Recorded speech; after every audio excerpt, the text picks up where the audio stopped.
या स्पीड न्यूजचे प्रायोजक आहेत Crystals Dream Space, Vijay Chippa मित्रपरिवार, सुखकर्ता मित्रमंडळ आणि Lions Club of Solapur charitable trust यांच्या संयुक्त विद्यमाने शहर मध्य प्रभाग क्रमांक 13 मधील क्रांती झोपडपट्टी इथं नेत्र तपासणी आणि मोतीबिंदू शस्त्रक्रिया शिबिराचं आयोजन करण्यात आलं होतं.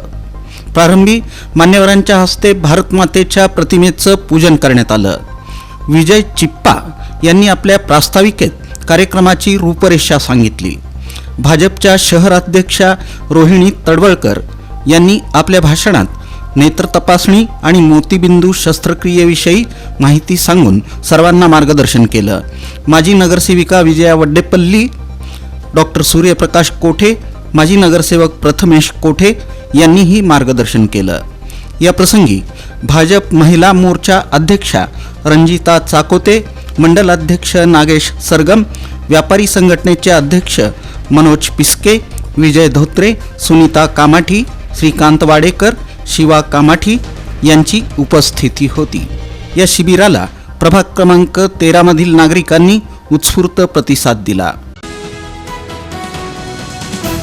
सोलापूर महानगरपालिका निवडणुकीसाठी 102 जागांची तयारी करणार असून भाजपनं शब्द दिल्याप्रमाणे बेस्ट 25 जागाच घेणार असल्याचंही शिवसेनेच्या प्रवक्त्या डॉक्टर ज्योती वाघमारे आणि जिल्हा प्रमुख अमोल शिंदे यांनी यावेळी बोलताना सांगितलं.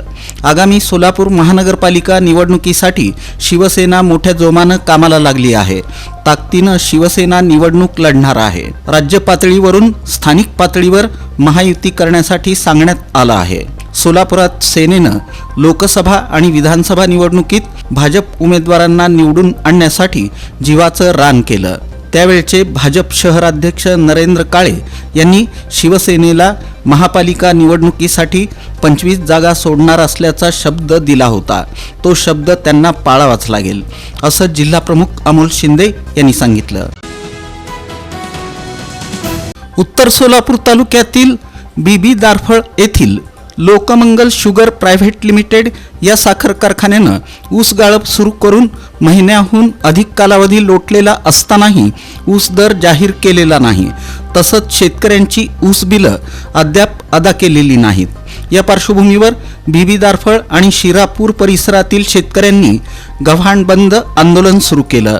स्वाभिमानी शेतकरी संघटनेचे जिल्हाध्यक्ष विजय रणदिवे यांच्या नेतृत्वाखाली हे आंदोलन करण्यात येत असून ऊस कायदा 1966 नुसार ऊस गाळप झाल्यानंतर 14 दिवसांच्या आत ऊस बिलं अदा करणं बंधनकारक असताना कारखान्यानं नियमांचं उल्लंघन केल्याचा आरोप शेतकऱ्यांनी केला.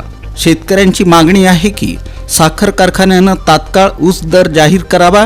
पहिली उचल प्रति टन 3400 रुपये द्यावी. या संदर्भात स्वाभिमानी शेतकरी संघटना तसंच बीबी दारफळ आणि शिरापूर परिसरातील शेतकऱ्यांनी वारंवार निवेदनं देऊनही कारखाना प्रशासनाकडून कोणतीही दखल घेण्यात आलेली नाही. ऊस दर जाहीर होईपर्यंत आणि शेतकऱ्यांची थकीत बिलं अदा होईपर्यंत गव्हाण बंद आंदोलन सुरूच राहणार असल्याचा इशारा स्वाभिमानी शेतकरी संघटनेनं दिला. या आंदोलनात इक्बाल मुजावर, विजय साठे, अमोल पाटील, रोहित साठे, नवनाथ माशाळकर यांच्यासह मोठ्या संख्येनं शेतकरी सहभागी झाले आहेत. जगद्गुरूंच्या सानिध्यात आणि आमदार विजयकुमार देशमुख तसंच डॉक्टर किरण देशमुख यांच्या नियोजनातून स्वस्तिक सामाजिक संस्थेच्या वतीनं आयोजित सर्वधर्मीय सामुदायिक विवाह सोहळा भवानी पेठेतील श्री वीरतपस्वी सांस्कृतिक भवनात मोठ्या उत्साहात पार पडला. या सोहळ्याला सामाजिक कार्यकर्ते दशरथ जमादार यांनी उपस्थित राहून स्वस्तिक सामाजिक संस्थेच्या या उपक्रमाला शुभेच्छा दिल्या. सायंकाळी 6:51 गोरज मुहूर्तावर पार पडलेल्या या विवाह सोहळ्यात यंदाच्या वर्षातील दुसऱ्यांदा 12 जोडपी विवाहबद्ध झाली. यावेळी काशी पीठाचे जगद्गुरू डॉक्टर मल्लिकार्जुन शिवाचार्य महास्वामीजी, नागणसूरचे श्रीकंठ शिवाचार्य महास्वामीजी, परमानंद अप्पाजी विजयपूर यांच्या आशीर्वचनाचा लाभ नवदाम्पत्यांना मिळाला.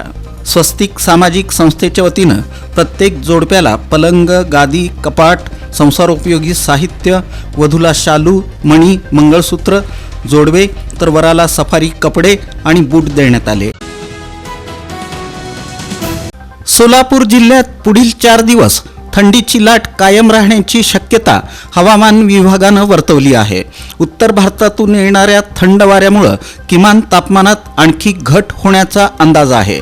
शनिवारी सोलापूर शहरात किमान तापमान 12.6 अंश सेल्सिअस तर कमाल तापमान 32.1 अंश सेल्सिअस नोंदवलं गेलं. सकाळी आणि रात्रीच्या वेळी थंडीची तीव्रता अधिक जाणवत असून काही भागात दाट धुके आणि थंड वाऱ्यामुळं जनजीवन विस्कळीत झालं आहे.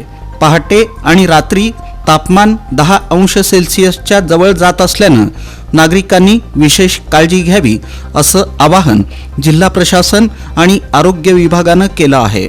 सोलापूर शहरासह ग्रामीण भागात पुढील आठवडाभर थंडी कायम राहण्याची शक्यता असून शेतकरी वर्गासाठी ही थंडी चिंताजनक ठरत आहे. श्रीमंत योगी युवक प्रतिष्ठानच्या 10व्या वर्धापन दिनानिमित्त शालेय विद्यार्थ्यांसाठी चित्रकला स्पर्धा आयोजित करण्यात आली होती. या प्रसंगी प्रमुख पाहुणे म्हणून पालिका उपायुक्त आशिष लोकरे, पालिका उद्यान विभागाचे अजयकुमार चव्हाण, समाजसेवक जवाहर मुंदडा, मारवाडी युवा मंचचे अध्यक्ष आनंद शर्मा, संस्थेचे अध्यक्ष महेश कासट यांची प्रमुख उपस्थिती होती. पुण्यश्लोक अहिल्यादेवी होळकर सोलापूर विद्यापीठ दृश्यकला विभागाचे धनंजय टाकळीकर आणि दयानंद पटणे यांनी परीक्षक म्हणून काम पाहिलं. 2 गटांमध्ये ही स्पर्धा घेण्यात आली. सर्व सहभागी विद्यार्थ्यांना प्रमाणपत्र देण्यात आलं. सूत्रसंचालन प्रथमेश कासारे यांनी तर आभार प्रदर्शन गणेश एळमेली यांनी केलं. या स्पीड न्यूजचे प्रायोजक आहेत क्रिस्टल्स ड्रीम स्पेस. सर्व सुविधांनी युक्त शहरालगतचा अद्ययावत प्रकल्प. Luxurious residential open plots, concrete road, पाण्याची सोय, स्ट्रीट लाईट अशा सुविधांसह मंदिर, योगा केंद्र, open gym, children park, open amphitheatre, निसर्गरम्य वातावरणात नवजीवन अनुभवण्यासाठी पुणे रोड बाळे इथल्या क्रिस्टल्स ड्रीम स्पेसला प्रत्यक्ष भेट द्या. ऑफिस क्रिस्टल डेव्हलपर्स, ICICI बँकेजवळ, पार्क चौक, सोलापूर. संपर्क 820 099 827 आणि 9145 509 509.